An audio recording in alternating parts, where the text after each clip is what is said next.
முக்கியமான குறிக்கோள் ராமாயணத்தை பரிகாரம் சொல்லப்படுறதாலே அதனால சொம்ப கரையில் வச்சுட்டு மாத்தியானிய காலம் பத்துக்கு கொஞ்சம் அவகாசம் இருந்தது. ஒன்னொன்றுக்கும் காலம் பிரித்து கொடுத்துருக்காரு விஷயம். பிராத காலம், சங்கம காலம், மாத்தியானிய காலம், அபராண்ண காலம், சாயங்காலம். ஒரு பகலை 5ஆக பிரிச்சிருக்காள். ஒன்னொன்றுக்கும் 6 நாழி, 6 5 30 நாழி பகல்.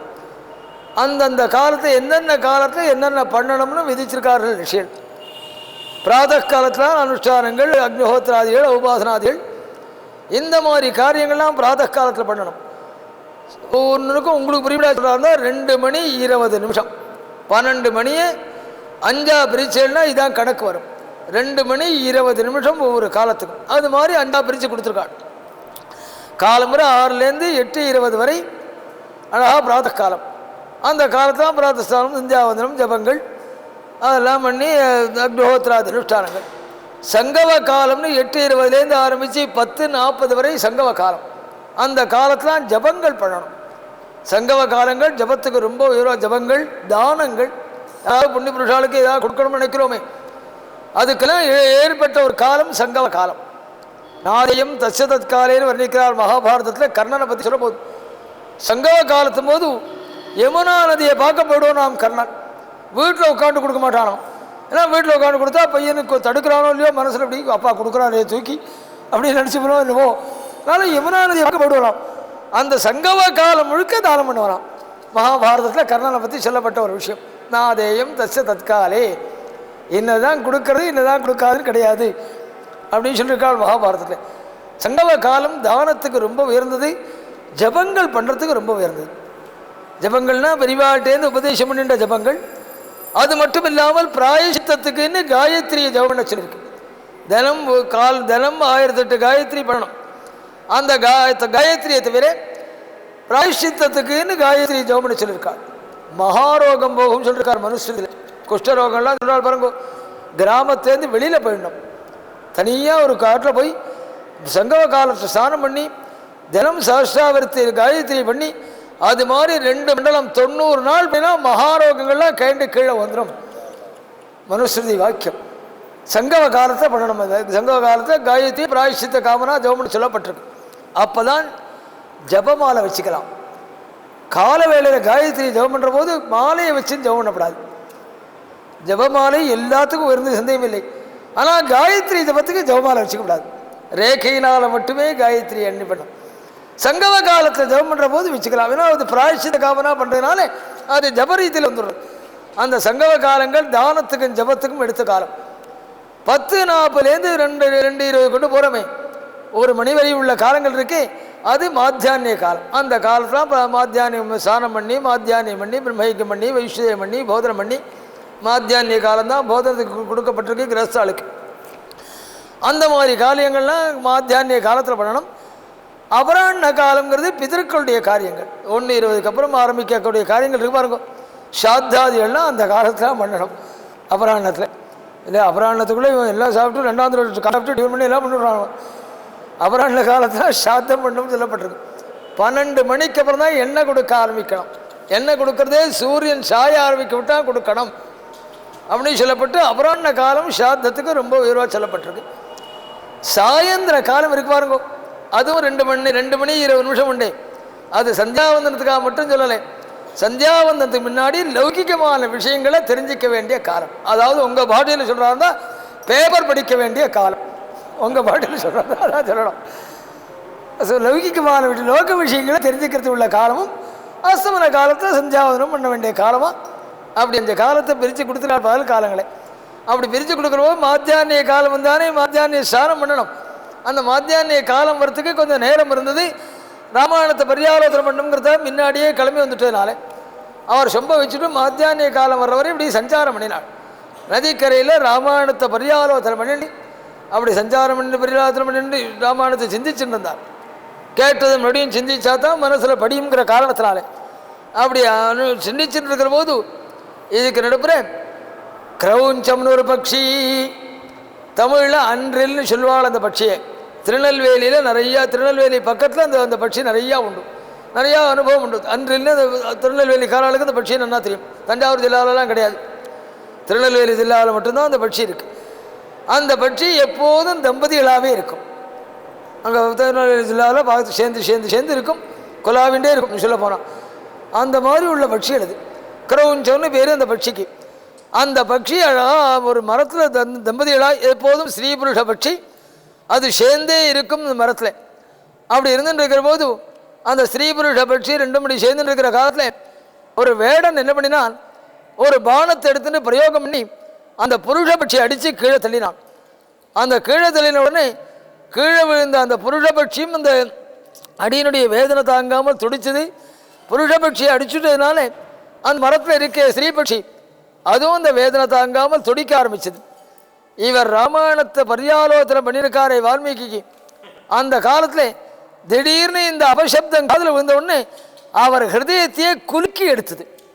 இல்லை, மங்களமான ஒரு விஷயத்தை சிரவணம் பண்ணிட்டு இருக்கிற போது திடீர்னு ஒரு அமங்கலமான இது மாதிரி அலறால் சப்தம் காதில் விழுந்துனா. இல்லை, சில பேர் ரொம்ப அமைதியாக ஜெபம் நின்று உட்காந்துருப்பாள். திடீர்னு ஒரு பைத்தியம் டிவி ஆன் பண்ண பட்டார்னு அப்படியே ஹிருதயத்தை அது அனுபவிச்சு பார்த்தா தான் தெரியுது. அப்படியே மனசை குலுக்கி எடுத்துரும் ஒரு செகண்ட். அது மாதிரி ராமாயணத்தை பரியாலோசனை பண்ணிட்டு இருந்த வால்மீகிக்கு அந்த அபசப்தம் காதில் வந்தோடனே அப்படியே ஹிருதயத்தை ஒரு கம்பம் ஏற்பட்டது. அதனால் என்ன பண்ணினால் அந்த ஆக்ரோஷத்தில் வால்மீகி அந்த வேடனை பார்த்து மானிஷாத பிரதிஷ்டாந்தம் அகமாசாஸ்வதி சமா யத்க்ரௌஞ்ச மிதுனாதேகம் அவதி காமமோஹிதம். அந்த வேடனை பார்த்து ஷீர ஆரம்பித்தாள், மூடானாள். மானிஷாத பிரதிஷ்டாந்தம் அகமசாஸ்வதி சமா. அந்த பறவையை போய் அடிச்சியே, நீ நன்னா இருந்துருவியாடா அப்படியே ஷீரினார். அந்த வேடன் சொன்னான், இது எங்கள் ஜாதி தர்மம். வேடனா உள்ளவன் பறவை அடிக்கிறதுங்கிறது ஜாதி தர்மம். இதில் போய் நீர்க்க தலையிடப்படாதுன்னா ரிஷிகளுக்கு எல்லா தர்மமும் தெரியும் இல்லையா? பிராமணனுக்கு எல்லாம் தெரிஞ்சிருக்கணும், தொழில் மேற்கொண்டு. ஆனால் எதையும் தொழிலாக வச்சுக்கப்படாதுன்னு சொல்லப்பட்டிருக்கு. இன்ஜினியரிங் மேற்கொண்டு சுக்கரோட செய்யணும்னு ஒரு யாகம். அந்த யாகங்களை பார்த்தா தான் இன்ஜினியரிங்கில் ரிஷிகள் எவ்வளோ தூரம் எழுதியிருக்காள். சுல்பசாஸ்திரம் சொல்வாள் சம்ஸ்கிருதத்தில் சொல்ல போது. சுல்பசாஸ்திரம் முழுக்க இன்ஜினியரிங் வேலை. ஆபஸ்தவர் சொல்லியிருக்கார், போதாயன் சொல்லியிருக்காள் சுல்பசாஸ்திரம். அதை படித்தவாள் கணக்கில் எவ்வளவு தூரம் அவளுக்கு ஞானம் இருந்திருக்குங்கிறது தெரியும். அதெல்லாம் தெரிஞ்சுக்கணும். கட்டடம் கட்டுற கலை அங்கே வருது கருட சேனத்தில். ஆனால் கட்டட தொழில் பண்ணப்படாது, தொழிலை தெரிஞ்சுக்கணும், தொழிலில் இறங்கப்படாது. பிராமணனுடைய விதியாக சொல்லப்பட்டிருக்கு. அதனால் ரிஷிகளுக்கு எல்லா தர்மமும் தெரியும். அவன் எங்கள் தர்மம் சொன்ன உடனே வால்மீகி சொன்னாள், உங்கள் தர்மம் பட்சி அடிக்கிறதா இருக்கலாம்டா, உங்கள் தர்மப்படியும் தப்புன்னாள். நீ பண்ணினது தப்பு. ஏன் தெரியுமா? அவதி காமமோஹிதம். பறவை அடிக்கிறது உங்கள் தர்மமாக இருந்தாலும் ஸ்ரீ புருஷ பட்சியில் உற்சாகமாக இருக்கிற காலம் இருக்கே, அந்த காலத்தில் அடிக்கிற வழக்கம் இல்லை. அதர்மத்துக்குள்ளேயும் ஒரு தர்மம் உண்டு. தப்பு பண்ணுறாளே அவளுக்குள்ளேயும் சில கட்டுப்பாடுகள் உண்டு. இன்றைக்கும் விசாரித்து பார்த்தேன்னா தெரியும். கஷாப்பு கடையில் ஆணாடு பெண்ணாடு எல்லாத்தையும் இழுத்துன்னு வருவான். பெண்ணாடு உள்ளே வந்ததுக்கப்புறம் கூட அது கர்ப்பம்னு தெரிஞ்சால் அதுக்கப்புறம் கை வைக்க மாட்டான். இன்றைக்கி விசாரித்து பார்த்தேன்னா தெரியும். உள்ளே வர விட்டு கூட கர்ப்பமாக இருக்குன்னு தெரிஞ்சுட்டா அதை ஹிம்சிக்க மாட்டான். அந்த அதர்மத்துக்குள்ளேயும் சில கட்டுப்பாடுகள் வச்சுட்டு இருப்பான். அது மாதிரி பட்சிகளை ஹிம்சிக்கிறது உன்னுடைய தர்மமாக இருந்தாலும் காமோத்சாகத்தோடு இருக்கிற போது வதம் பண்ணுற வழக்கம் இல்லையடா. அவதி காமமோஹிதம். நீ நன்னா இருப்பியாடான்னு வாக்கில் ஷீரன் வந்தது வால்மீகிக்கு. அப்படியே சொல்லிவிட்டார்.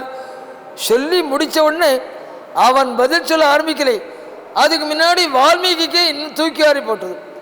என்னென்னாள், என்னடா அது சதாச்சாரியனான நாரதாச்சாரியால் அடைஞ்சோம். நல்ல சத்புருஷனான ராமனை காண்பிச்சு கொடுத்தாள். நல்ல புண்ணிய கிரந்தமான ராமாயணத்தை உபதேசம் பண்ணினாள். இவ்வளவு நல்லது நடந்திருக்கு. நடந்த அடுத்த வினாடி நம்ம வாக்கில் அபசப்தம் வருதே. நீ நன்னா இருப்பியாடா உருப்படியாடான்னு இந்த மாதிரி வார்த்தை வருதே. நல்ல விஷயங்கள் காதில் விழுந்துனா, நல்ல சதாச்சாரியன் நமஸ்காரம் பண்ணினா, அவனுடைய கருணை கிடைச்சினா உடனே தொடர்ந்து கிடைக்கிறது எப்படி இருக்கணும்? மங்களமான சமாதானமாக இருக்கணும். இது நேரி எதிரியானா இருக்கு அப்படின்னு அடுத்த வினாடி ஒரு தூக்கி வாரி போட்டுது. நல்ல சதாச்சாரியனுடைய அனுகிரகத்தை அடைஞ்சிருக்கோம். நம்ம வாக்கில் இப்படி அபசப்தம் வந்துட்டு, அதுவும் ராமாயணம் சிரவணம் பண்ண உடனே தான் வந்துட்டு தூக்கி போட்டது. அதனால் அவங்ககிட்ட அப்புறம் பேசலேவார். அவசர அவசரம் ஏதோ ஸ்நானம் பண்ணிட்டு மனசு எதுலேயுமே ஓடலை, எல்லாம் புத்தி எதிலேயோ படிஞ்சுடுத்தேன். அதனால் ஸ்நானம் பண்ணினாள். ஸ்நானம் பண்ணிட்டு தீர்த்தத்தை கையில் எடுத்துன்னு வர்ற வழக்கம், அதை கூட அவர் எடுத்துன்னு இல்லையாம். அதை யோசனை பண்ணிட்டே இருக்கிறனால சிஷ்யன் பரத்வாஜன் எடுத்துன்னு வந்தால்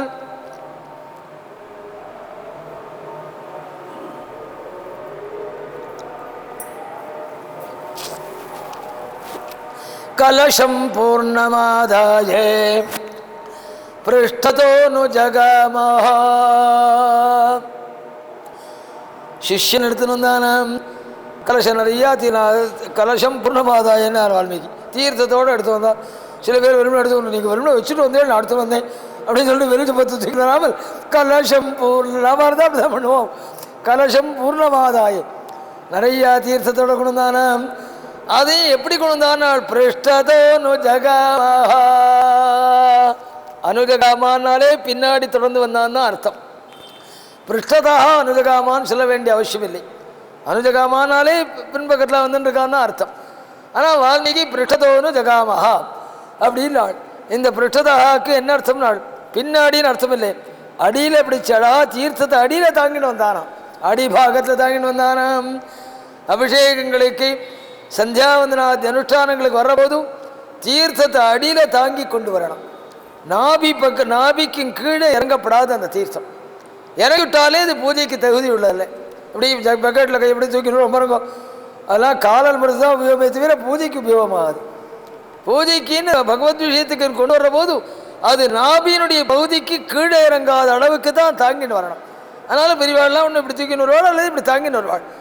இன்னும் சொல்ல போனால் ரொம்ப வெயிட்டாக இருந்தால் தோளில் வச்சுப்பாள், தோளில் சேர்த்து வச்சுப்பாள். பிருஷ்டதோனு ஜகாமஹா தீர்த்தத்தை அடியில் பிடிச்சுட்டு இந்த வைதிகமான ஆச்சாரம் தவறாமல் அந்த மாதிரி வரல அவன் கூட வந்துட்டுருந்தான். வால்மீகி எப்படி வந்தான்? அர்த்தமேவ சிந்தையன் அர்த்தம். இவர் வாக்கில் ஒரு ஸ்லோகம் வந்துருத்தே, அந்த ஸ்லோகத்துடைய அர்த்தம் விபரீதமானா இருக்கு. அந்த அர்த்தத்தையே மனசு வாங்கிட்டு என்னடாது இப்படி வந்துருத்தே இப்படி வந்துருத்தே. நம்ம பொதுவாகவே மனுஷிலி வாக்கில் அபசப்தம் வராது. அது நல்ல சதாச்சாரம் நடந்த உடனே அபசப்தம் வந்துருத்துனா இப்படி வந்துருத்தேன்னு அதையே நினச்சின்னு தன் ஆசிரமத்தை வந்தாள். ஆசிரமத்தை வந்து சேர்ந்த உடனே லோககர்த்தா ஸ்வயம் பிரபு பிரம்மதேவன் வந்து சேர்ந்தாளாம். அவருடைய ஆசிரமத்துக்கு பிரம்மதேவனே வந்து சேர்ந்தாள். பிரம்மதேவன் வந்த உடனே பூர்ண கும்பகலாம் கொடுத்து உபச்சாரம் பண்ணி அவரை உட்காந்து வச்சாள் வால்மீகி. பிரம்மதேவன் கேட்டாள், வாங்கரும் பாதம் நான்கும் வகுத்த வால்மீகி என்பான் தீங்கவி செவிகளார தேவரும் பருகச் செய்தான் சொன்னார் கம்பர் சொல்கிற போது. வாங்க அரும் பாதம் நான்கும், வால்மீகி 4 பாதமாய் சோகத்தை அமைச்சு காவியம் பண்ணுறதுன்னு முதல் ஆரம்பித்தவர் வால்மீகி தான். அதனால தான் ஆதி காவியம்னு இன்றைக்கும் சொல்லிட்டு இருக்கோம். முதல் சோகங்களால் காவியம் பண்ணி லோகத்தை கொடுத்தவர் வால்மீகி. வாங்க அரும்பாதம் நான்கும், வால்மீகி சொன்ன பதத்தை இன்னொருத்தர் மாற்ற முடியாது. பதம் ஜலம் தீர்த்தம் ரெண்டும் ஒரே அர்த்தம்தான். வால்மீகி தீர்த்தம்னு பதத்தை உபயோகப்படுத்தியிருந்தா அதை ஒரு வித்வான் எடுத்துட்டு ஜலம்னு அந்த இடத்துல பதத்தை வச்சா இது வால்மீகி சொல்லாத பதம்னு காண்பிச்சு கொடுக்குமா. அந்த அளவுக்கு அமைச்சிருக்காளாம் ராமாயணத்தை. இது வால்மீகியுடைய நடை அல்ல, அவருடைய வார்த்தை இல்லை, மாற்றப்பட்டிருக்குன்னு தெரியுமா. வாங்க அரும்பாதம் நான்கும் புரிய முடியாது திருஷ்டான்னு சொல்கிறாருந்தா அந்த நாளெல்லாம் சில பெரிய மனுஷனுடைய குடும்பத்தில் வைர அட்டிகையே இருக்கும். வைர அட்டிகை உண்டு. சரி, ஒரு பெரிய மனுஷனாத்தில் வைர அட்டிகை இருந்தது. அது அண்ணன் போகும்போது ஏதோ இடத்துல அந்த வைரம் கீழே வந்துடுச்சு. ஒரே ஒரு வைரம் அதுலேருந்து அவன் பார்த்தாலும் இனிமேல் யாரும் 30,000 40,000 கொடுத்து வைரம் வாங்குறது அப்படின்னு ஒரு 8 நாளுக்கு சாதாரண ஒரு கல்லை வாங்கி அதில் பிரதிஷ்டை பண்ணிவிட்டான். மீதி பேர் அதை பார்த்தாலும் அவளுக்கு தெரியாது இது சாதாரண புஷ்டராக கல்லுன்னு. ஆனால் வைர சம்பந்தமான ஞானம் உள்ளவன் வந்தான்னு வச்சுங்கோ, அவன் இவரையே கேட்க மாட்டான். கல்லை எடுத்து சாமனத்தை எடுத்து அவனே கெல்லி அண்ணன் இருந்துடுவான். எடுத்துகிட்டு என்ன நல்லா இருக்குது சுவாமி, இதுக்கு நடுப்புற அந்த கல் இருக்கலாமா அப்படின்னு அவன் கேட்காமலே கெல்லி இருந்துடுவான். எப்படி வைரங்களுக்கு நடுப்புற மீதி கல் இருந்தால் அது பட்டுன்னு கல்லில் படுமோ தவறானதுன்ட்டு, அது மாதிரி வால்மீகி ராமாயணத்தில் பதத்தை யாராவது மாற்றி அமைச்சிருந்தாங்கன்னா இது தவறான அமைப்பு அப்படின்னு காண்பிச்சு கொடுக்குமாம். நான் சொல்லலை, கம்பர் சொல்கிறார். அதை வாங்கரும் பாதம் நான்கும் வகுத்த வால்மீகி என்பான். உலகத்தில் எத்தனையோ பேர் ராமாயணம் இருக்கார், சந்தேகம் இல்லை. தீங்கவி செவிகள் ஆற அவர் ராமாயணம் பண்ண ஆரம்பிக்க விட்டு எல்லாரும் ராமாயணம் பண்ணியிருக்காள். எல்லாம் சொல்ல போனால் ராமனை பற்றி பேசாத கவியே கிடையாது. எந்த கவியாக இருந்தாலும் ராமனை பற்றி பேசியிருக்கணும். மீதி பகவானை மீதி அவதாரத்தை பற்றி பேசியிருக்காளோ இல்லையோ சொல்ல முடியாது. ராமாவதாரத்தை பற்றி எல்லா கவிகளும் பேசியிருக்காள். ராமாவதாரத்தை பற்றி எல்லா புராணமும் சொல்லியிருக்கு. 18 புராணத்தையும் ராமாவதாரம் உண்டு. மீதி அவதாரங்கள் சொல்லப்பட்டிருக்கான்னு சொல்ல முடியாது. ராமாயணத்தை பற்றி பேசாத புராணம் கிடையாது. ராமனை பற்றி பேசாத கவிகள் கிடையாது. தீங்கவி செவியல்லார எல்லாத்துக்கும் மேலே தேவரும் வருகச் செய்தான். ராமாயணத்துக்கு நாயகன் பிரபு ராமன். அந்த ராமனையே ராமாயணம் கேட்க முடியாது பண்ணின பாக்கியம் வால்மீகிக்கு தான் கிடச்சிது. ராமாயணம்ங்கிற பேரில் இந்த முஸ்லீமுடைய பாஷை சொல்லாலே அதில் முதற்கொண்டு ராமாயணம் இருக்குங்கிறான். ஏதோ உருதில் முதற்கொண்டு ராமாயணம் இருக்குங்கிறான். ராமாயணங்கிற பேரில் எந்த பாஷையில் இருந்தாலும் நம்முடைய அஞ்சலிக்குள்ளதான் சந்தேகமே இல்லை. ஆனாலும் எல்லா வால்மீகிக்கு ராமாயணத்துக்குள்ள தன்மை தனியானது. அதுக்கு நிகராக இன்னொன்று சொல்ல முடியாது. ஏன் தெரியுமோ, மீதி யாருக்கும் கிடைக்காத ஒரு பாக்கியம் வால்மீகிக்கு கிடைச்சது. என்ன பாக்கியம்? கதைக்கு நாயகனாய் உள்ள ராமனையே உட்காத்தி வச்சு ராமாயணம் சிரவணம் பண்ணபடியா பண்ணினார். இந்த பாக்கியம் வால்மீகிக்கு தான் கிடைச்சது. தேவரும் வருகச் செய்தான். என் ராமனையே உட்காத்தி வச்சு ராமாயணம் கேட்க முடியா பண்ணினானே அப்படின்னார் கம்பர் சொல்ற போது. அதே மாதிரி வாங்கரும் பாதம் நான்கும் அவர் முதல் சொன்னது சோகம் இருக்கே, அதே மனசுக்கு வாங்கி இப்படி அர்த்தம் பண்ணி வந்தார். பிரம்மதேவன் வந்த உடனே பிரம்மதேவன் உபச்சாரம் பண்ணி உட்காந்து வச்ச உடனே பிரம்மதேவன் கேட்டால் வால்மீகியே நாள் என்னவோ யோதனை பண்ணுற மாதிரி இருக்கே, தாபப்படுற மாதிரி இருக்கே, என்ன விஷயம் நாள். மகான்கள் பொதுவாகவே பெரியவாள்லாம் பொய் சொல்ல மாட்டாள், மறைக்க மாட்டாள். அதுலேயும் மகான்கள்கிட்ட நிச்சயமாக மறைக்க மாட்டாள். அதனால் வால்மீகி நாம இருந்தால் என்ன சொல்லுவோம், என்ன நினச்சிப்போம், அவர் பிள்ளை உபதேசம் பண்ணிட்டு போயிருக்கார், அதனால் உடனே அபசப்தம் வந்துன்னு சொன்னால் அவர் ஏதாவது வருத்தப்படுவாரோன்னு மாற்றி இதே இல்லை ஏதோ ஒரு விஷயம் அப்படின்னு நாம் அட்ஜஸ்ட் பண்ணி இதோ சொல்லுவோம். மரிசியெல்லாம் அப்படி சொல்ல மாட்டாளே. அதனால் வால்மீகி அப்படியே சத்தியத்தை சொன்னாள். உங்கள் புத்திரன் நாரதாச்சாரியால் வந்தாள். அவர் முதல் ராமாயணத்தை உபதேசம் பண்ணினாள். நல்ல அற்புதமான ராமனுடைய கல்யாண குணமும் ராமாயணமும் என் மனசை அப்படியே அபகரிச்சுடுத்து. நதி தீரத்தில் போய் அதை அனுசந்தானம் பண்ணுற போது என் வாக்கில் முதல் இது மாதிரி அபசப்தம் வந்துடுத்து. அதுதான் மனசுக்கு கேதமாக இருக்குது. நல்ல ஆச்சாரியனையும் நல்ல தெய்வத்தை அடைந்திருக்கிற போது இப்படி வரலாமா என் வாக்கில் அப்படின்னு சொன்னாள். உடனே பிரம்மதேவன் கேட்டால், அப்படியா அந்த ஸ்லோகத்தை சொல்லுங்க, உங்கள் வாக்கில் என்ன ஸ்லோகம் வந்து சொல்லுங்கன்னு நாள். அந்த ஸ்லோகத்தை திரும்பி சொன்னார் வால்மீகி. மானிஷாத பிரதிஷ்டாந்தம் அகமஹாசாஸ்வதி சமாஹ யத்க்ரௌஞ்ச மிதுனாதேகம் அவதீகமமோஹிதம். இந்த ஸ்லோகத்தை திருப்பி சொல்லி அந்த வேடனை பார்த்து நான் அப்படிலாம் நிந்திச்சுட்டேன், நீ உருப்படியாடா நன்னா இருப்பியாடான்னு கேட்டுட்டேன், என் வாக்கில் இப்படி வந்துருத்தேன் நாள். பிரம்மதேவன் கலக்கலன்னு சிரிச்சாள். என்ன சிரிக்கிறேள் வால்மீகி நாள். அந்த ஸ்லோகத்தை திரும்ப ஒரு தடவை நீங்களே பாருங்கோ. அந்த ஸ்லோகம் எப்படி அமர்ந்திருக்கு தெரியுமா? வேடனை விஷா மாதிரி அமையலை, என் பிரபு ராமனுக்கு மங்களாசாசனம் பண்ணினா மாதிரி அமர்ந்திருக்கு அந்த ராமாயணம். அந்த ஸ்லோகம் மானிஷாதான் ஆரம்பித்தார் அவர். மா நிஷாதா அப்படின்னு பிரித்தா வேடனை நோக்கி விஷா மாதிரி அந்த ஸ்லோகம் அமையும். மானிஷாதா லக்ஷ்மி ரமணா அப்படின்னு ஒரே பதமாக அந்த ஸ்லோகத்தை அமைப்பவையானால் பகவான் ராமனை பார்த்து மங்களாசாசனம் பண்ணினா மாதிரி லக்ஷ்மி ரமணான்னு கூப்பிட்டு காமத்தினால அலைஞ்சின்னு இருந்த ராவண தம்பதிகளுக்குள்ளே ராவணனை வதம் பண்ணி லோகத்துக்கு க்ஷேமத்தை கொடுத்தி நீ பல நாள் ஷேஷோடையும் க்ஷேமத்தோடையும் இருக்கணும் அப்படின்னு ராமனுக்கு மங்களாசாசனம் பண்ணினா மாதிரி அமர்ந்திருக்கணும். அந்த ஸ்லோகத்தினுடைய அர்த்தத்தை நீங்கள் திரும்ப மறுபடியும் பாரும்போது நாள் எந்த ராமனை உபதேசம் பண்ணிட்டு போயிருக்காளோ நாரதாச்சாரியால், உங்கள் வாக்கில் வந்த ஸ்லோகமே ராமன் சம்பந்தமாகவே வந்துடுத்து. இதுவே மங்களாசாசனம் பண்ணி ஆரம்பித்து வச்சா மாதிரி அமைஞ்சிடுத்து. அந்த ஸ்லோகத்தை பார்க்க விட்டா வால்மீகிக்கே அதிசயமாக இருந்தது. இந்த ஸ்லோகம் ராமனுக்கு மங்களாசாசனம் பண்ணுற மாதிரி அமைஞ்சிருக்கே அப்படின்னுட்டோம். எப்போ உங்களுக்கு முதல் ஸ்லோகம் இப்படி வாக்கில் ராமன் சம்பந்தமாக வந்துருத்தோ, குரு ராம கதாம் புண்ணியம் சோகபத்தம் மனோரமாம். நாரதர்கிட்டேருந்து கேட்ட ராமாயணத்தை விஸ்தாரமாக எழுதுங்கணும். நல்ல சதாச்சாரியாளுடைய லட்சணம் மட்டும் இல்லை, நல்ல சதாச்சாரியால் போதிக்கிற வித்தியினுடைய லட்சணமும் அதான். ரொம்ப பேர் என்ன நினச்சிருக்காள் தெரியுமோ, ஆச்சாரியங்கிட்டேருந்து மீமாசகம் வாசிச்சிருக்காள், தர்க்கம் வாசிச்சிருக்காள், வேதாந்தம் வாசிச்சிருக்காள் சொல்கிறோம் இல்லையா. சொல்கிற போது அவள் என்ன நினச்சிக்கிறாள், தர்க்கம்னா அந்த புஸ்தகத்தை எடுத்துன்னு A to Z பாடம் சொல்லியிருக்காள், வியாக்கரணம்னா அந்த புஸ்தகத்தை எடுத்து A to Z பாசனம் சொல்லியிருக்காள் நினச்சிருக்காள். எந்த வித்வானும் எந்த புஸ்தகத்தையும் கடைசி வரை பாடம் சொல்லவே மாட்டாள். அப்படிதான் இன்னி வரை எல்லா வித்வான்களும் படிச்சிருக்காள். புஸ்தகத்தை எடுத்துப்பாள், ஒரு 30 பக்கம் 40 பக்கம் பாடம் சொல்வாள். இனிமேல் நீ மேலே பார்த்துக்கோ, அந்த சாஸ்திரம் இந்த முறையில் நடப்போறது கதி லட்சணம் தெரிஞ்சுடுறதே, இனிமேல் நீ பார்த்துக்கோ, அப்படிதான் பாடம் நடந்திருக்கு. அதுக்கப்புறம் அவளே பரட்டினாலும் வச்சுக்கோ, தானே அர்த்தங்கள் கிடைக்க ஆரம்பிச்சிடும். எந்த ஒரு புஸ்தகத்தையும் கடைசி வரை பாடம் சொல்கிற வழக்கம் இல்லை ஆச்சாரனுடைய லட்சணம். கொஞ்சம் ஆரம்பித்து கொடுத்துட்டு இனிமேல் நீ பார்த்துக்கோ. அவள் காருண்யம் சோகத்தை பார்த்து உடனே அர்த்தம் கிடைக்கும். அந்த மாதிரி தான் கிரந்தங்கள் வாசிச்சிருக்காலே தவிர எந்த முழு புஸ்தகம் பாடப்பட்டிருந்தா ஒரு ஜென்மா முழுக்க போகாது வாழ்க்கை. ஒரு புஸ்தகத்துக்கு ஒரு ஜென்மா போகாது. மேலே மேலே எந்த புஸ்தகத்தை எடுத்தாலும் அது அர்த்தம் கிடைக்கும். அது மாதிரி நல்ல சதாச்சாரியன் ஆரம்பித்து கொடுத்துருவான், அதுக்கப்புறம் தானே விருத்தியாகுமே.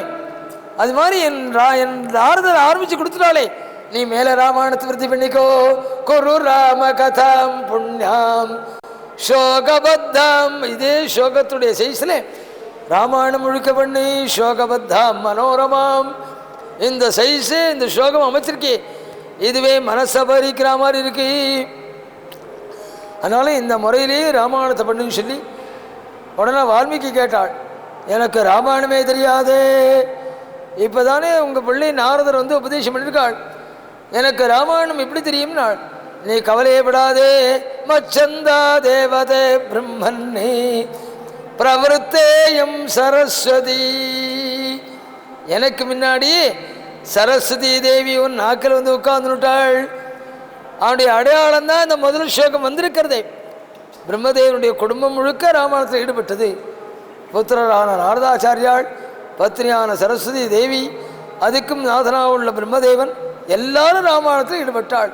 என் பத்னி சரஸ்வதியே உனக்கு வந்து அனுகிரகம் பண்ணிட்டாள்.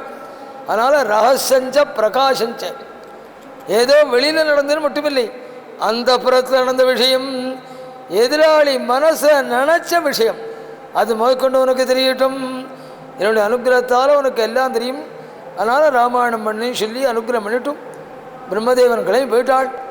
மகான்களுடைய வாக்கியத்தை அப்படியே பிடிச்சுப்பாள். உத்தமாவுடைய அடையாளம் அது.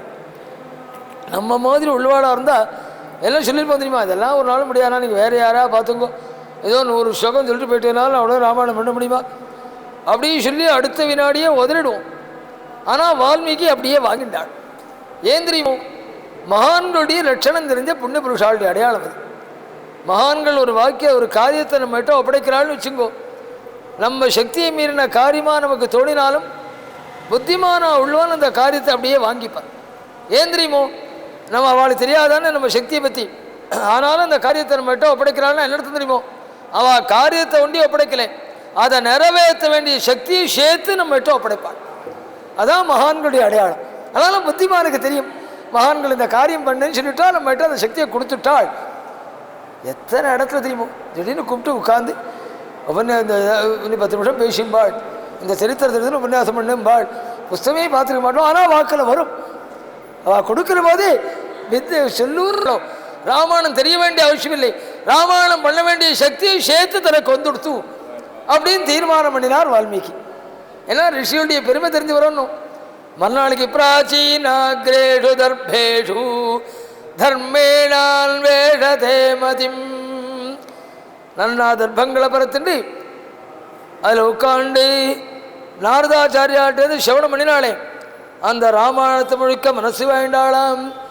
தர்ப்பத்தை பரத்துன்னு அதில் உட்காண்டாள்ங்கிறாள். ஏன் தெரியுமோ, தர்ப்பங்களை பரத்துன்னு உட்கார்ற போதுதான் அந்த மனசு அந்த கர்மானுஷ்டானம் பிரம்மத்தோட பகவானோட போய் தொடர்பழகும். எத் தர்பா சரசமேவ பிரம்ம குருதே, சரசமேவ பிரம்ம குருதே, ரசோவை சகான்னு வேதாந்தம் குறிப்பிட்டு காட்டுதே. அந்த பிரம்மத்தோட தொடர்பு வச்சுக்கணும். உன் கர்மான்னா நீ என்ன பண்ண தெரியுமா, எத் தர்பா, நிறையா தர்ப்பத்தை பரத்துன்னு அதில் உட்காந்துக்கோ, உட்காண்டு பண்ணி ரசோவை சகான்னு வேதாந்தம் சொன்னால் அந்த பிரம்மத்தோட அந்த கர்மானுஷ்டானம் உன்னை தொடர்படுத்தும் கர்மானுஷ்டானம் பிரம்மத்தை அடையிறது, வைகுண்டத்தை அடையிறதுக்கு ஒரு சாதனம்.